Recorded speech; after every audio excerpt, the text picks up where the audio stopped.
A blessed day to all of you, brothers and sisters, and also to our fellow worshipers in other parts of the world joining us through this live stream. I want to focus once again this short reflection on the first reading from the book of Kings with this famous story about Naboth and the king. How many vineyards of Naboth in the world, and how many are the crimes committed in the name of greed? I think that's easy to answer.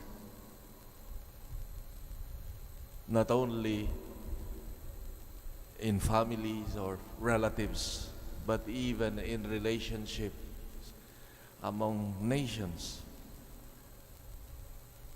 The issue of the West Philippine Sea, for example. So big and powerful a nation encroaching a poor, small countries like ours. What do you say with that? We call it greed. The encroachment that's supposed to be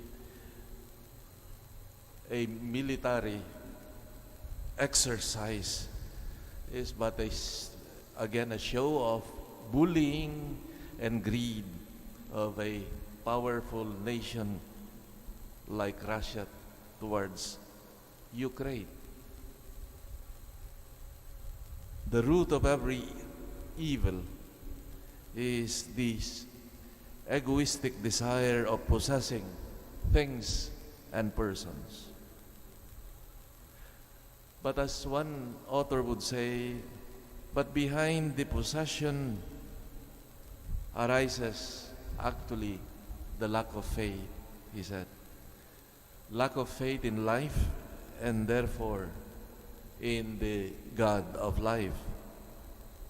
Greed is an action ultimately against God, who has given us so much,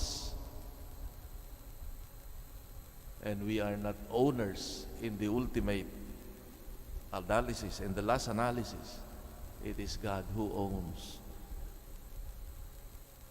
And as we have said, greed is an action against God. It is an irreligious act inasmuch as one forgets that every satisfaction has its root in God, and the goods can be satisfaction for persons only when they are used according to the will of God, by giving them freely and generously, sharing them freely. The Bible does not ask us to repudiate or despise things. Everything is a gift from God for our human consumption and for our happiness. But again, it has to be tempered according to the will of God, that we are ultimately not the owners of whatever we have, not even our life. We are not owners of our life. It has been given to us. And it is important to realize this. I know one who used to work in this in the municipality, in charge of what they call that office of these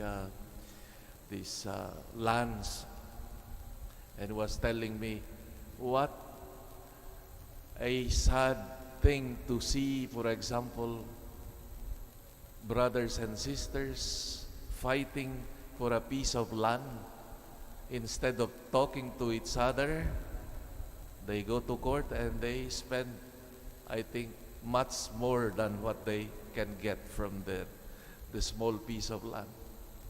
Or some relatives or brothers and sisters, no, who are already successful in abroad, and they come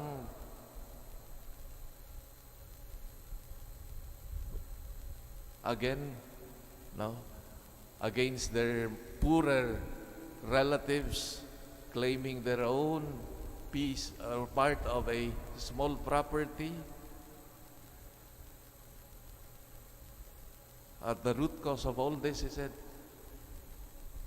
so many things committed if we are not careful and we are inspired, or if our hearts motivated. The motivation for this, of course, is our